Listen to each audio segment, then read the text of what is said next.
कि 12:30 बज रहे थे। कोल्हापुर में धाराशिव जाने वाली सीनियर कॉलेज के छात्रों की बस जंगल के रास्ते से गुजर रही थी। ट्रिप खत्म करके वे वापस धाराशिव आ रहे थे। दिन भर मौज मस्ती करने की वजह से सभी छात्र थक कर सो गए थे। दरवाजे की सीट के पास विकास सर और सुशील सर खर्राटे ले रहे थे। बस ड्राइवर विजय मामा भी नींद में बस चला रहे थे।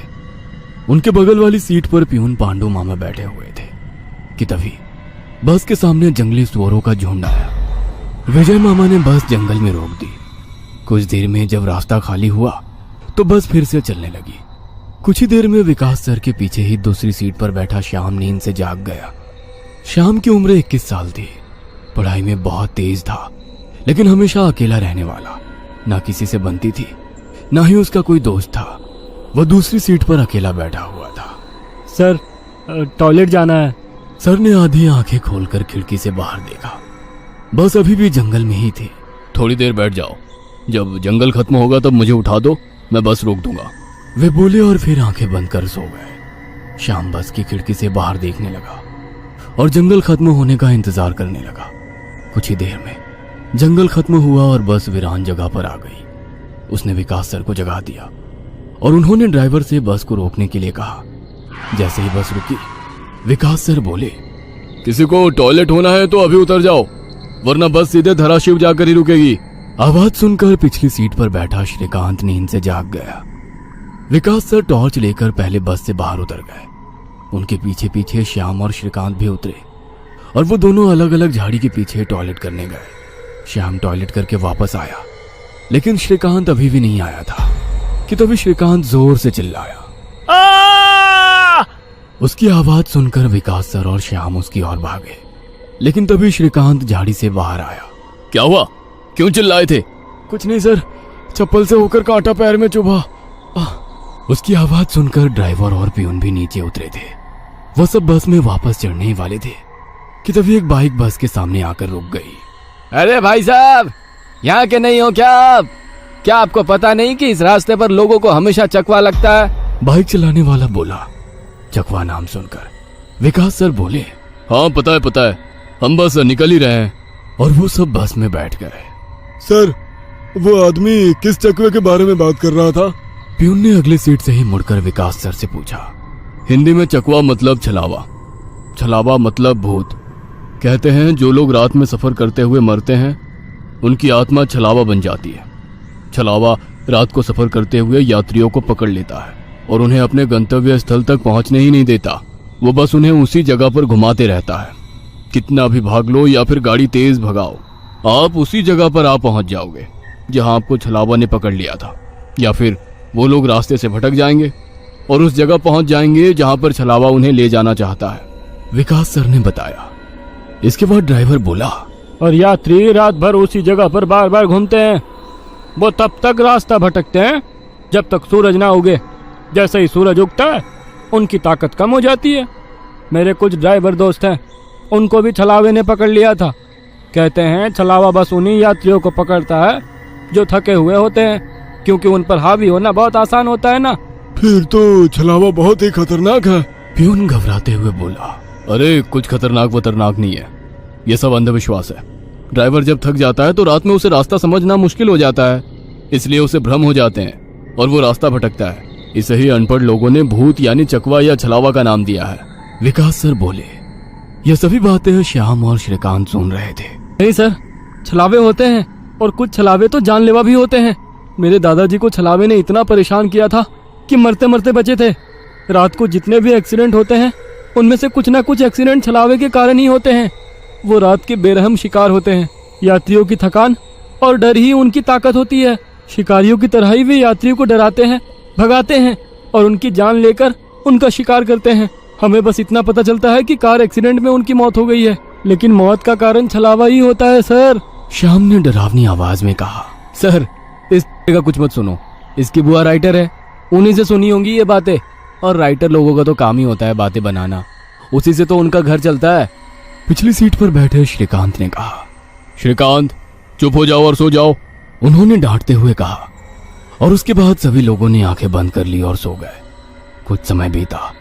श्याम अभी भी जाग रहा था और खिड़की से बाहर देख रहा था।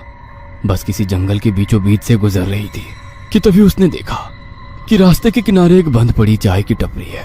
लेकिन ये चाय की टपरी तो मैंने पीछे भी पहले वाले जंगल में देखी थी। वह मन ही मन बोला और खिड़की के बाहर देखने लगा। तब उसे पता चला कि वो तो वही जंगल है जो वीरान जगह से पहले आया था। वह भागते हुए ड्राइवर के पास गया। विजय मामा नींद में बस चला रहे थे, बीच बीच में आंखें झपका रहे थे। विजय मामा, बस कौन से जंगल में है? होगी किसी जंगल में। रास्ते में जंगल कम है क्या? नहीं मामा, हम वापस उसी जंगल में पहुंच गए हैं जहां पर बस के सामने जंगली सुअर आ गए थे। नहीं बेटा, तुम्हें कुछ तो गलतफहमी हो रही है।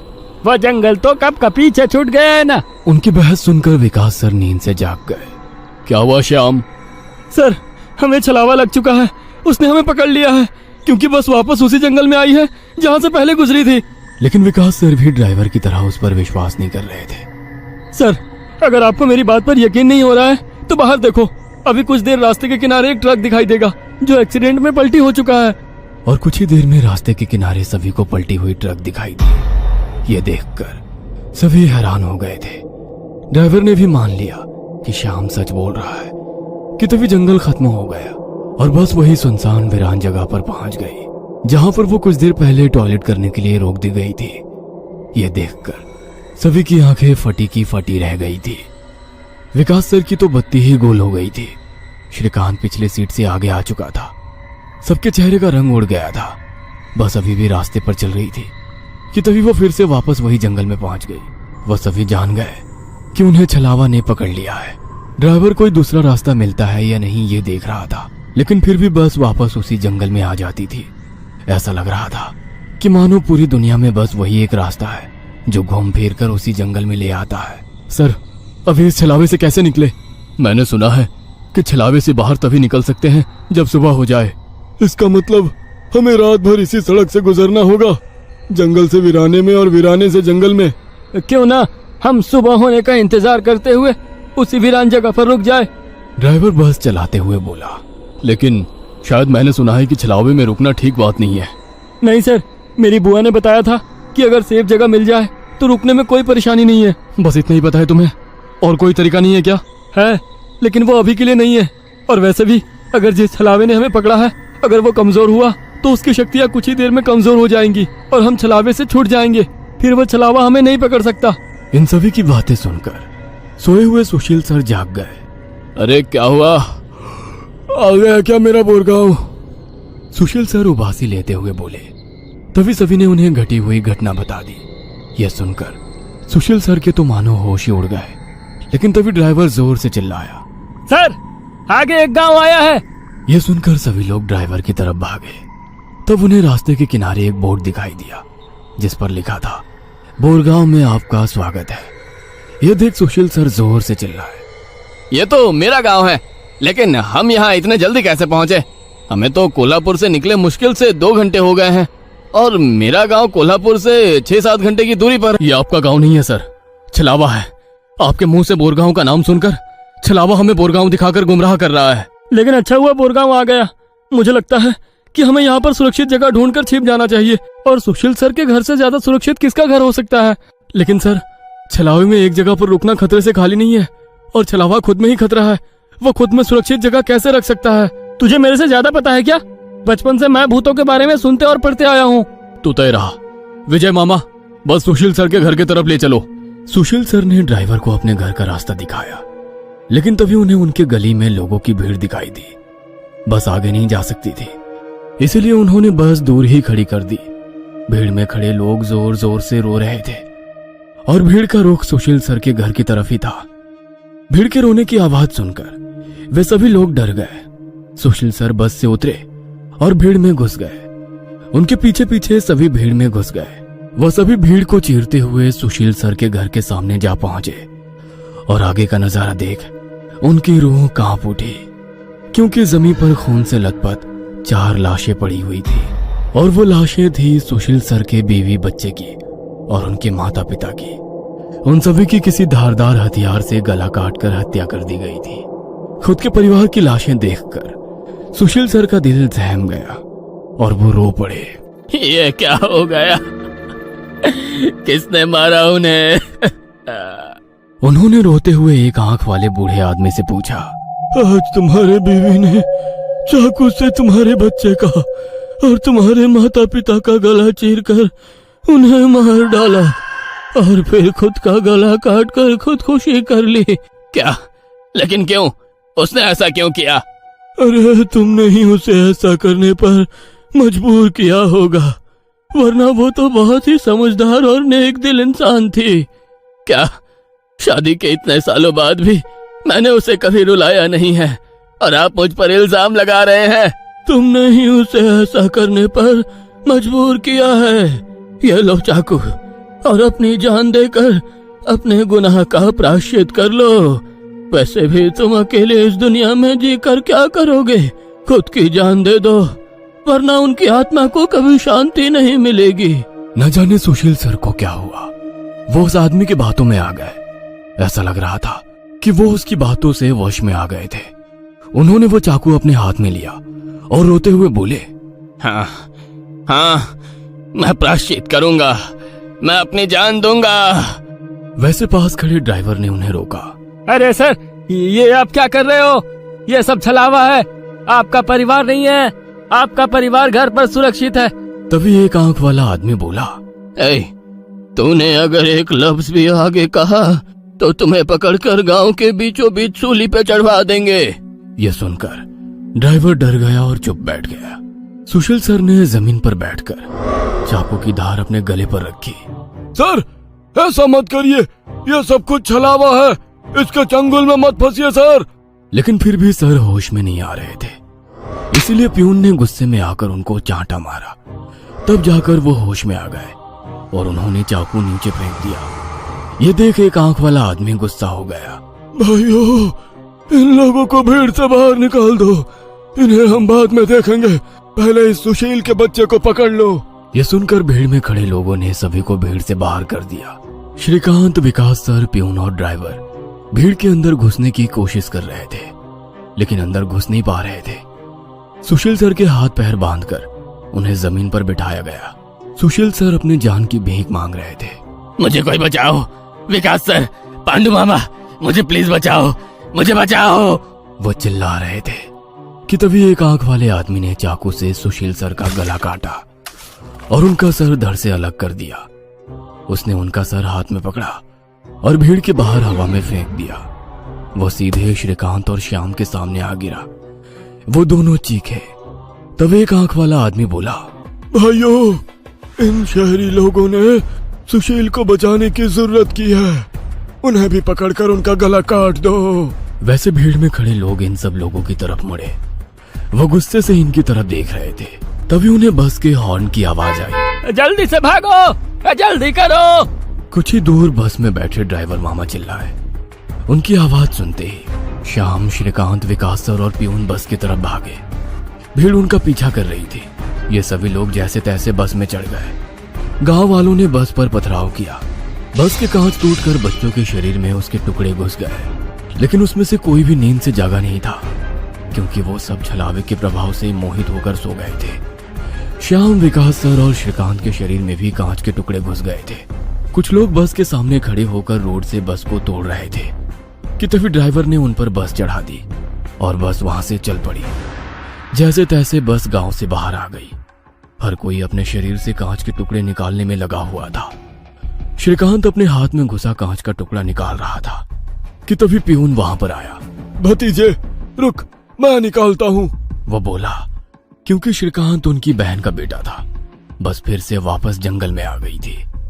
न जाने कब वो छलावा उन्हें अपने गिरफ्त से छोड़ने वाला था। सुशील सर की अभी अभी मौत हो चुकी थी। हर कोई घबराया हुआ था। श्याम, अब बताओ हम क्या करें? अरे इसे क्या पूछना है, इसकी वजह से आज सुशील सर की जान चली गई है और हम सब मरते मरते बचे हैं। चुप हो जाओ। हमने उन्हें बचाने की कोशिश की, लेकिन वो खुद अपने भावना को रोक नहीं सके और इसीलिए मारे गए। इसमें मेरी कोई गलती नहीं है। श्याम सफाई देते हुए बोला, लेकिन अब हम क्या करें? हमें बस सुबह होने का इंतजार करना होगा और बिना कहीं रुके बस चलाते रहना होगा। अरे लेकिन बस में इतना डीजल भी नहीं है कि सुबह होने तक चले। अगर बस का डीजल सुबह से पहले खत्म हो गया तो हम इस छलावे का शिकार हो जाएंगे। ये भी है, ये छलावा तो मेरे सोच से ज्यादा ताकतवर निकला। आज अमावस्या है, शायद ये अमावस छलावा है। बुआ कहती थी कि छलावे के बहुत से प्रकार हैं, जिससे सबसे खतरनाक अमावस छलावा होता है। ये सिर्फ और सिर्फ अमावस की रात शिकार करने के लिए बाहर निकलता है। इसे अकेले 2 या 3 लोगों की शिकार करना पसंद नहीं है। जहाँ पर यात्री बहुत सारी संख्या में होते हैं, बस उन्हीं पर यह छलावा हावी हो जाता है। वो सबसे पहले सबसे ज्यादा कमजोर और सफर में थके हुए इंसान को ढूंढता है, उन्हें डर दिखाता है, और जब उसकी डर से मौत हो जाती है तो उसके शरीर पर कब्जा करता है और बाकी यात्रियों के बीच में रहकर उन्हें गुमराह करता है।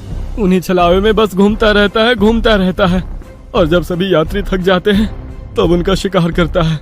और मेरे हिसाब से हम जिस छलावे के चंगुल में फंसे हैं वो अमावस छलावा ही है, और वो अभी हमारे बीच में ही है। श्याम डरावनी आवाज में बोला। यह सुनकर सभी के होश उड़ गए थे। वो सब तो ठीक है, लेकिन अब हम इस छलावे से बाहर कैसे निकले? ड्राइवर ने पूछा। इस पर श्याम ने कहा, अब केवल एक ही उपाय है, लेकिन इसमें खून बहने के चांसेस है। क्या है वो उपाय? छलावा अभी भी हमारे बीच किसी मृत शरीर पर कब्जा करके बैठा है। हमें उसे ढूंढना होगा और उसे मारना होगा, क्योंकि उसकी आत्मा मृत शरीर से ज्यादा मजबूती से चिपकी नहीं होती। जैसे ही हम उसको मारेंगे, उसकी आत्मा मृत शरीर छोड़ देगी और फिर वो किसी मृत शरीर में घुस नहीं सकेगी, क्योंकि एक अमावस छलावा एक रात सिर्फ एक ही मृत शरीर पर कब्जा कर सकता है। लेकिन हम में से ये छलावा है कौन? वो पीछे सोए हुए स्टूडेंट के शरीर में नहीं है, क्योंकि वो होश में नहीं है। वो हम 5 में से एक है। क्या? लेकिन हम सब तो जिंदा हैं। नहीं, हम में से एक पहले ही मर चुका है। उसे छलावे ने मार डाला है और उसके शरीर पर कब्जा कर लिया है। कब्जे के बाद मृत शरीर बिल्कुल एक जिंदा आदमी लगता है, क्योंकि छलावा अपने ताकत से जिंदा इंसान की नकल करता है। लेकिन वो है कौन? वैसे श्याम गंभीर हो गया और उसने श्रीकांत की ओर देखा। बस अभी भी जंगल के रास्ते चल रही थी। ड्राइवर बस चलाते चलाते पीछे हो रही बातचीत सुन रहा था, क्योंकि उसे पता था कि अगर बस रुकी तो छलावा उसे निगल जाएगा। बस में सन्नाटा छाया हुआ था। हर कोई श्याम के मुंह से छलावे का नाम सुनना चाहता था कि तभी श्याम बोला, ये श्रीकांत ही छलावा है। ये क्या बकवास कर रहे हो तुम? होश में तो हो? माना कि तुम्हारी बुआ ने बहुत सारी भूतों की किताबें लिखी है, उसका मतलब ये तो नहीं कि तुम कुछ भी बोलोगे और हम सुनते रहेंगे। मेरा विश्वास करो सब, श्रीकांत ही छलावा है। जब ये वीरान जगह पर झाड़ी के पीछे गया था, तब मैंने इसे किसी साए की ओर घूरते हुए देखा था। जब मैं देखने के लिए आगे बढ़ा, तभी मेरी चप्पल में कांटा चुभने की वजह से मेरी चीख निकल गई और वो साया वहाँ से गायब हो गया। शायद तभी उसने श्रीकांत को पकड़ा होगा और उसके शरीर पर कब्जा किया होगा। चल जल्दी से इसे मार डालो, वरना ये भाग जाएगा। यह सुनकर सभी के होश उड़ गए, लेकिन उसकी बात में कुछ तो वजन था। ए श्याम, जबान संभाल कर बात कर। भतीजा है ये मेरा, अगर इसको किसी ने हाथ भी लगाया तो मार डालूंगा। हाँ। प्यून गुस्से में बोला। सर जी, इस पांडु की मत सुनिए। मुझे भी लगता है कि यही छलावा है, क्योंकि हम सभी ने झाड़ी से आती श्याम की चीख सुनी थी। श्याम बिल्कुल सच कह रहा है। ड्राइवर बस चलाते हुए बोला। अरे शक की सुई तो इस श्याम पर भी है। यह भी तो झाड़ी के पीछे गया था और दिखाई नहीं दे रहा था। ऊपर से यह विकास हम दोनों की नजर से दूर था। शायद इसे ही छलावे ने बस के नीचे खींच लिया और वहीं मार डाला। तो ये दोनों क्यों नहीं हो सकते छलावा? प्यून ने कहा। अरे मैं जिंदा हूँ, मैं छलावा नहीं हो सकता। श्याम ने कहा। हाँ, और ये श्याम हमारी कब से मदद कर रहा है। ये छलावा होता तो हमारी मदद क्यों करता? अब बचे तुम तो ड्राइवर के बाजू में ही थे, इसलिए ये श्रीकांत ही छलावा है। विकास सर जोर से बोले। अरे सर, इस प्यून को छोड़ो। आप सीट के नीचे से रॉड निकालो और उस छलावे का सर फोड़कर मार डालो। ड्राइवर बस चलाते हुए बोला। यह सुनकर श्रीकांत डर के मारे प्यून के पीछे छिप गया। विकास सर ने सीट के नीचे से लोहे की रॉड निकाली। प्यून ने उन्हें रोकने की कोशिश की, लेकिन विकास सर ने उन्हें धक्का मारा और रॉड श्रीकांत के सर पर मारी। लेकिन श्रीकांत वहां से हट गया और नीचे गिर गया। वो रॉड से दूसरा हमला करते कि तभी प्यून ने पीछे से रॉड पकड़ी और विकास सर के हाथों से रॉड खींचकर उन्हें खिड़की पर धकेल दिया और उनके सर में रॉड दे मारा। विकास सर हाथों से सिर पकड़कर वहीं तड़पते रह गए। उनके सर से खून निकल रहा था और कुछ ही देर में उन्होंने अपना दम तोड़ दिया। यह देख श्याम चिल्लाया। विजय मामा, जल्दी से पीछे आइए, इन दोनों ने विकास सर को मार डाला। यह सुनकर ड्राइवर ने बस बीच जंगल में रोक दी और वो पीछे भागते हुए आया। उसने पियून के हाथों से रॉड छीना और उसे धक्का दे दिया। तुम नहीं सुनोगे, इसलिए पहले मुझे तुम्हें ही मारना होगा। ड्राइवर गुस्से में पियून से बोला और वो पियून के सर पर रॉड से हमला करता कि इससे पहले ही पियून ने कांच का नुकीला टुकड़ा तोड़कर ड्राइवर के पेट में घोंप दिया। ड्राइवर जोर से चिल्लाया और नीचे गिर गया कि तभी बस के बाहर से भीड़ की आवाज सुनाई देने लगी। रास्ते के बीचों बीच बस लगाई है इन्होंने। कोई तेजी से चलती गाड़ी इस बस से टकराई तो क्या होगा? बाहर निकालो इन लोगों को और सजा दो इन्हें, सजा दो। बस के बाहर से आवाज आई और बस पे पथराव होने लगा। पियून आगे की तरफ भागते हुए गया तो देखा कि 5-6 लोग बस पर पथराव कर रहे हैं। लोग गुस्से से चिल्लाने लगे, बाहर निकलो बुज़दिलो, अंदर क्यों छुप कर बैठे हो? अरे क्या हुआ भाइयों, आप ऐसा क्यों कह रहे हो? पियून चीख चीख कर उनसे पूछ रहा था, लेकिन कोई भी उसकी तरफ ध्यान नहीं दे रहा था। तभी श्याम श्रीकांत से बोला, ये लोग सिर्फ छलावा है। हम जंगल में रुके हुए हैं, इसलिए हम मुसीबत में पड़ चुके हैं। विकास सर और ड्राइवर दोनों मर चुके हैं, फिर भी हम छलावे से बाहर नहीं निकले। इसका मतलब छलावा अभी भी हमारे बीच में है और वो छलावा तुम्हारा मामा है। ये सुनकर श्रीकांत की आंखें फटी की फटी रह गईं। नहीं नहीं, ऐसा नहीं हो सकता। अरे ऐसा ही है श्रीकांत, तुमने देखा कि किस तरह से तुम्हारे मामा ने विकास सर और ड्राइवर की जान ली। वो उन्हें सिर्फ घायल भी तो कर सकता था, लेकिन नहीं, उसने उनकी जान ली। अब तो अपने मामा प्रेम से बाहर आओ श्रीकांत और देखो उस आदमी को, वो तुम्हारा मामा नहीं छलावा है। यह सुनकर श्रीकांत सोच में पड़ गया। श्रीकांत, लोग अभी बस के कांच तोड़कर अंदर आ जाएंगे और हमारी जान ले लेंगे। इससे पहले हमें यहाँ से निकलना होगा। मैं बस को यहाँ से निकालता हूँ और तुम इस छलावे को पीछे बुलाकर इस कांच के टुकड़े से घोंप दो। छलावा मर जाएगा और हमारी जान बच जाएगी। श्याम बोला और ड्राइविंग सीट की तरफ निकल पड़ा। लेकिन तुम्हें ड्राइविंग आती है क्या? अरे मेरे मामा की ट्रैवल एजेंसी है, इसलिए मैं बस पहले ही चलाना जानता हूँ, उसने कहा और ड्राइविंग सीट पर जा बैठा। उसने बस चालू की और बस चलाने लगा। पियून पीछे श्रीकांत के पास जा पहुंचा। श्याम बहुत ही मन लगाकर बस को भगा रहा था कि तभी उसे पियून की चीख सुनाई दी।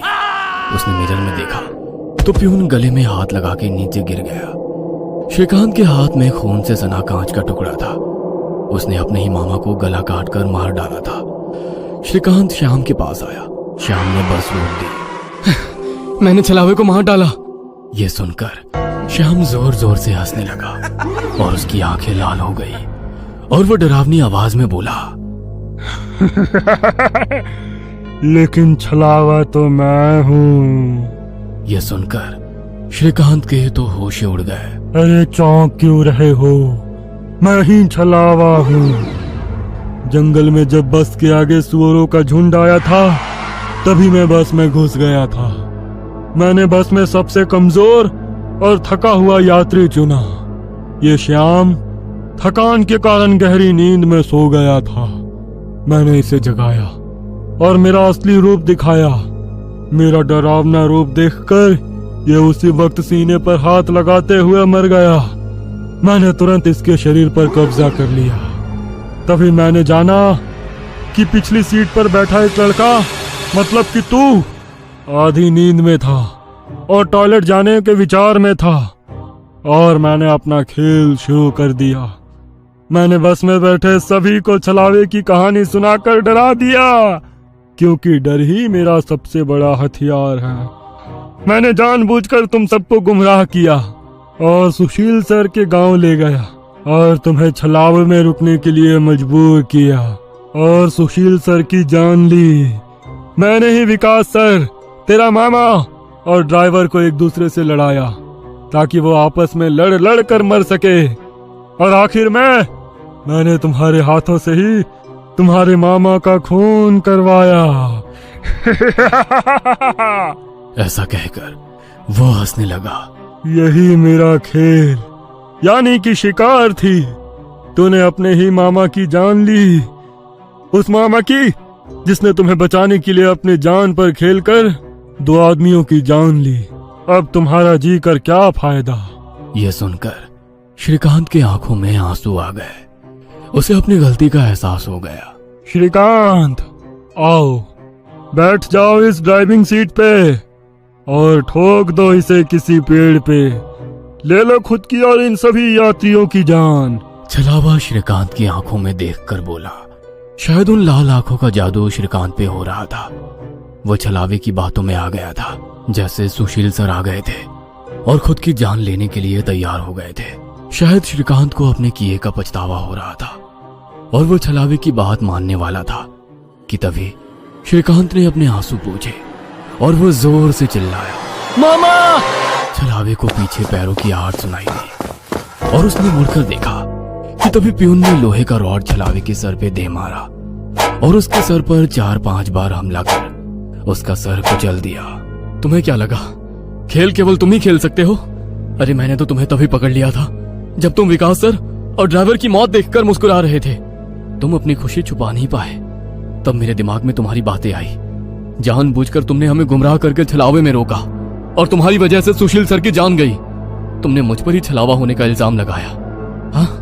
और मेरे मामा विकास सर और ड्राइवर के बीच आग लगा दी और बाद में तुमने मुझे ही मेरे मामा को मारने के लिए कहा। और हद तो तब हो गई जब तुमने कहा कि तुम्हारे मामा की ट्रैवल एजेंसी है, जबकि श्याम का मामा तो हमारे कॉलेज के बाहर गोलगप्पे का ठेला लगाता है। श्रीकांत ने अपने मामा के हाथों से लोहे की रॉड ली और छलावे से बोला, अब तुम चैन से शिकार करने के लिए अगले अमावस की रात का इंतजार करो, क्योंकि आज तुम खुद शिकार हो गए हो। और ऐसा कहकर उसने एक रॉड का वार उसके कुचले सर पे कर दिया और उसके शरीर से छलावा काले धुएं के रूप में बाहर निकला और बस के बाहर निकल गया। और जैसे ही छलावा बस से बाहर निकल गया, सभी स्टूडेंट्स नींद से बाहर आ गए। आज पहली बार कोई अमावस छलावा किसी यात्री से हारा हुआ था। बस के ऊपर हवा में उड़ता हुआ छलावा दर्द से तड़पने लगा और चिल्लाते हुए हवा में बिखर गया। उस छलावे को अपनी योनि से मुक्ति मिल गई, क्योंकि ये सृष्टि का नियम है कि जब भी कोई छलावा इंसान से हारता है उसका अंत हो जाता है और उसे मुक्ति मिल जाती है। आधी रात का समय था। एक गाड़ी हवा से बातें करती लोनावला की घुमावदार सड़कों पर दौड़ी चली जा रही थी।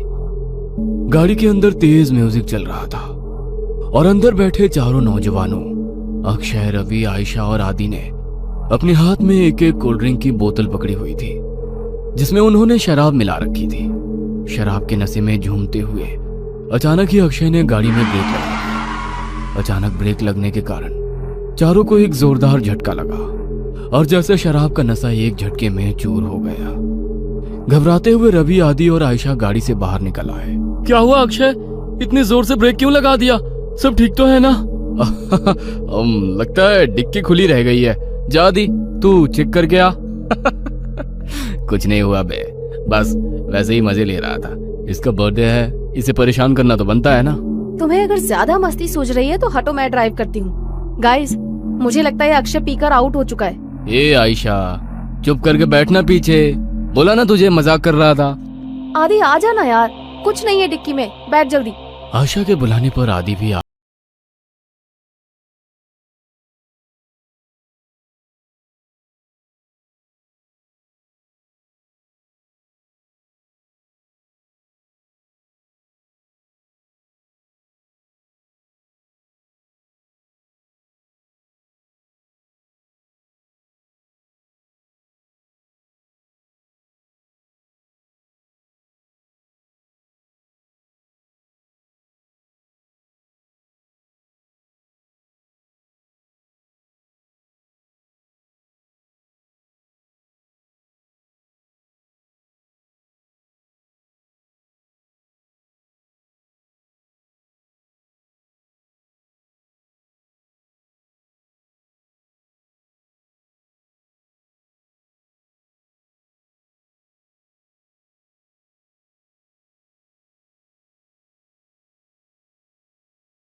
सड़क किनारे लगे पेड़ से जा टकराई अक्षय, तुम्हारा दिमाग खराब हो गया है क्या? ये क्या मजाक लगा रखा है बार बार? अब तुम चुपचाप ड्राइविंग सीट से उतरो, नहीं तो अच्छा नहीं होगा। अरे यार, कोई मजाक नहीं है। मेरी गाड़ी के सामने अभी अभी ना जाने कहां से एक लड़की आ गई थी। अच्छा, तो अब कहाँ गई वो लड़की? मुझे तो यहाँ कोई लड़की नजर नहीं आ रही। मेरा यकीन करो आयशा, गाड़ी के सामने एक लड़की थी। उसे देखकर ही मैंने ब्रेक लगाया तो गाड़ी डिसबैलेंस होकर इस पेड़ से जा टकराई। ट्रस्ट मी, मैं कोई मजाक नहीं कर रहा। रात के 2 बज रहे हैं। इतनी रात को इस सुनसान सड़क पर कोई लड़की क्यों घूमेगी? और अगर तुम्हारी बात मान भी ले कि यहाँ कोई लड़की थी, तो अब वो लड़की कहाँ है? आदि, तुम तो अक्षय के साथ ही बैठे थे ना, तुम्हें कोई लड़की दिखाई दी? मुझे तो कोई लड़की दिखाई नहीं दी। पता नहीं अक्षय क्या कह रहा है। मुझे कुछ समझ में नहीं आ रहा है यार, लड़की अचानक कहाँ गायब हो गई। समझ लो हमारा एक्सीडेंट होते होते बचा है अभी। आदि, आयशा और अक्षय गाड़ी से नीचे उतरकर बातें कर रहे थे और रवि सब कुछ अनसुना करके चैन की नींद सो रहा था।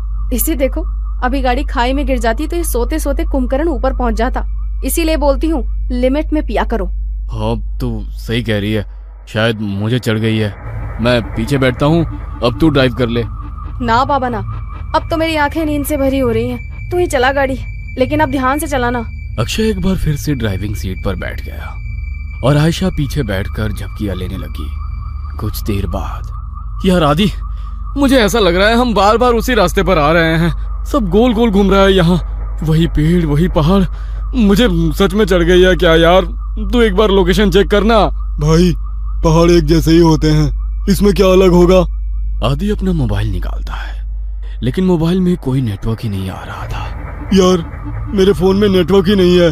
तभी अक्षय को गाड़ी की लाइट्स में सामने एक आदिवासी पहनावे वाली लड़की दिखाई देती है। लगता है मुझे फिर से वहम हो रहा है। अगर अब मैंने ब्रेक लगाया तो ये सब मिलकर मुझे ही पहाड़ से नीचे फेंक देंगे। अक्षय लड़की की ओर गाड़ी बढ़ाने लगता है। अरे, तुझे दिखाई नहीं दे रहा? सामने कोई लड़की है, उसे गाड़ी से उड़ा ही देगा क्या? आदि की बात सुनकर अक्षय लड़की से कुछ दूरी पर ही गाड़ी रोक देता है। अक्षय, अचानक ये लड़की कहाँ से आ टपकी? चुपचाप गाड़ी आगे बढ़ा। मुझे कुछ ठीक नहीं लग रहा है, बाहर मत निकलना। अरे यार, बहुत घबराई हुई लग रही है और रात भी हो रही है। देखने तो देख क्या बात है। मैं बोल रहा हूँ ना, ये रास्ता सही नहीं है यार। यहाँ पर अक्सर लोगों को छलावा लग जाता है। तो फिर शुरू हो गया। तभी वो लड़की दौड़ते हुए उनकी गाड़ी के पास आ जाती है। मुझे भूलनपुर तक छोड़ दो साहब, आपकी बड़ी मेहरबानी होगी। क्या बात है, डरी हुई क्यों लग रही हो? साहब, वो लोग मेरे पीछे लगे हैं, आप बस जल्दी से यहाँ से चलो, नहीं तो कुछ भी हो सकता है। लड़की की बात सुनकर अक्षय गाड़ी का दरवाजा खोल देता है और लड़की आकर आयशा के बगल में बैठ जाती है। आपका बहुत बहुत शुक्रिया साहब, आज तो मैं बाल बाल बची हूँ। आपको पता नहीं है साहब, इतनी रात गए इधर निकलना सही नहीं है। यहाँ रात गए अपने शिकार की तलाश में छलावा घूमता है। कहते हैं जिसके ऊपर छलावा की नजर पड़ जाए, फिर वो नजर बांध देता है। उसके बाद आप वही देखोगे जो वो आपको दिखाएगा। लेकिन तुम भाग क्यों रही थी? कौन था तुम्हारे पीछे? साहब, मैं छलावा के पकड़ में आ गई थी, बड़ी मुश्किल से अपनी जान बचाकर भागी हूँ। लड़की अभी अपनी कहानी सुना ही रही थी कि सामने से कुछ लोग मशाल लेकर सड़क के बीचों बीच खड़े हो जाते हैं। अरे, ये लोग ऐसे सड़क घेर कर क्यों खड़े हो गए हैं? कौन है ये लोग? ओह शिट, हॉर्न बजा जल्दी। इन लोगों पर हॉर्न का कोई असर नहीं पड़ रहा यार। एकटक घुरे जा रहे हैं और अपनी जगह से टस से मस तक नहीं हो रहे हैं। मुझे तो बहुत गुस्से में लग रहे हैं। क्या करूं? पतली सी सड़क है, अगर ये सामने से नहीं हटे तो गाड़ी रोकनी पड़ेगी। गाड़ी रोकते ही कहीं इन्होंने हम पर हमला कर दिया तो? साहब, ये आदमी नहीं है, आप बस गाड़ी मत रोकना। अगर इन्होंने हमें पकड़ लिया तो अच्छा नहीं होगा, हम में से कोई नहीं बचेगा। क्या मतलब है तुम्हारा? मैं उन पर गाड़ी चढ़ा दूं? नहीं नहीं, ये मुझसे नहीं हो पाएगा। अक्षय की गाड़ी धीरे धीरे उस भीड़ के नजदीक पहुंच रही थी। भीड़ में खड़े लोगों के हाथों में जलती हुई मशाल और लाठी डंडे दिखाई पड़ रहे थे। इसके साथ ही उनके चेहरे पर गुस्सा भी साफ साफ देखा जा सकता था। जैसे ही गाड़ी उस भीड़ के नजदीक पहुंचने को हुई, अचानक ही अक्षय को दाईं ओर एक मोड़ दिखाई दिया और उसने गाड़ी उधर ही घुमा दी। अब गाड़ी उस सुनसान रास्ते पर दौड़ती चली जा रही थी। अचानक ही आयशा की नींद टूट जाती है। अरे यार, ये लड़की कौन है और ये कहाँ आ गए हम लोग? यार आयशा, हम अपनी आंखों से छलावा देखकर आ रहे हैं। बस लास्ट मोमेंट पर अक्षय ने इस रोड पर गाड़ी घुमा ली, नहीं तो पता नहीं आज क्या होता। मुझे तो अभी तक सोच सोच कर ही घबराहट हो रही है। ये सब हमारे साथ क्या हो रहा है? मुझे कुछ समझ नहीं आ रहा। हम लोग अभी एग्जैक्टली है कहाँ, कुछ पता है?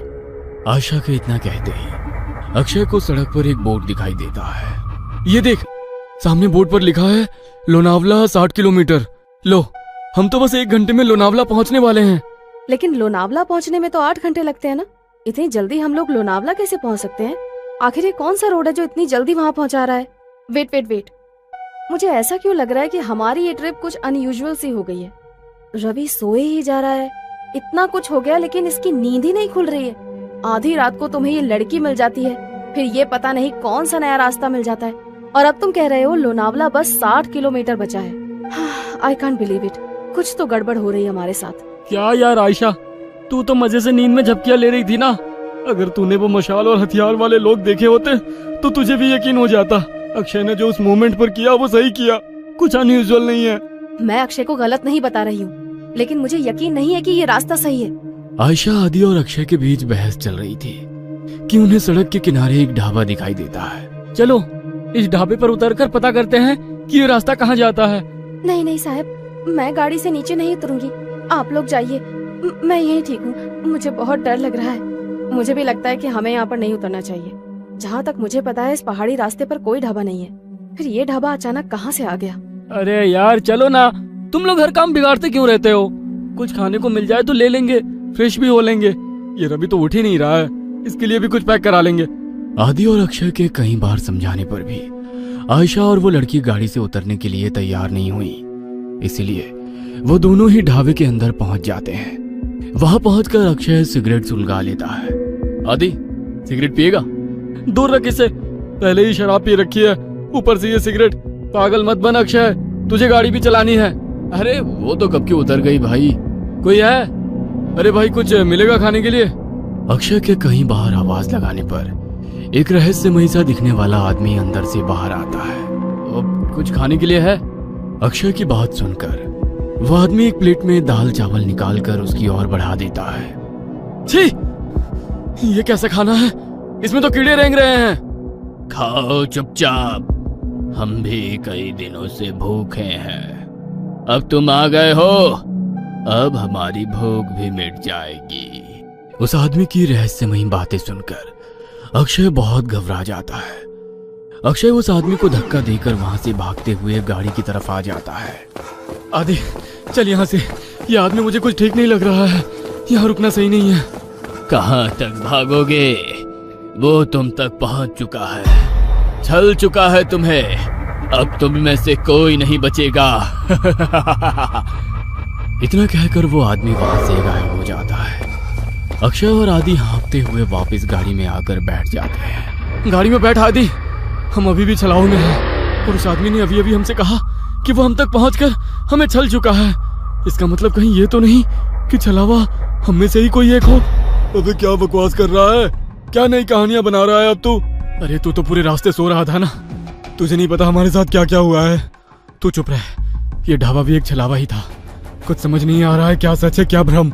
1 मिनट रवि, इतनी बार गाड़ी रुकी, इतना शोरगुल हुआ, तेरी नींद कैसे नहीं टूटी? तू रवि ही है ना? कहीं ऐसा तो नहीं कि यही छलावा हो? सोचो गाइस, पूरे रास्ते इसने हमसे कोई बात नहीं की है। ए, तुम लोग पागल हो गए हो क्या? हाँ, मुझे तो लगता है ये लड़की ही छलावा है। आधी रात को सड़कों पर लड़कियां नहीं प्रेत घूमती हैं। मेरी मानो तो इसे पहाड़ से नीचे धकेलकर छुटकारा पाओ इससे, देखना उसके बाद सब सही हो जाएगा। पागल मत बनो, मैं एक इनोसेंट लड़की को ऐसे कुछ भी करने नहीं दूंगा। मुझे तो लगता है साहब ये आदि सर ही छलावा है। यही हमें ढाबे में ले जाने के लिए पीछे पड़े थे। ये सब इनकी ही चाल है। अरे बस करो तुम सब के सब, ये क्या तमाशा शुरू कर दिया? तुम चुप करो अब। मैं अभी मरना नहीं चाहती। सबसे पहले तो मैं इस लड़की का काम तमाम करूंगी। मुझे भी लगता है कि ये लड़की ही गड़बड़ है। आशा अपने बगल में बैठी उस आदिवासी लड़की का गला दबाने लगती है। आशा को उस लड़की का गला दबाते देखकर अक्षय गाड़ी रोक देता है और उसे बचाने की कोशिश करने लगता है। इस लड़की के लिए मैं अपने दोस्तों की जान खतरे में नहीं पड़ने दूंगा। तभी रवि गाड़ी में रखी लोहे की रॉड उठाकर उस लड़की के सर पे दे मारता है। ये क्या कर दिया तूने? बस खत्म हो गई प्रॉब्लम।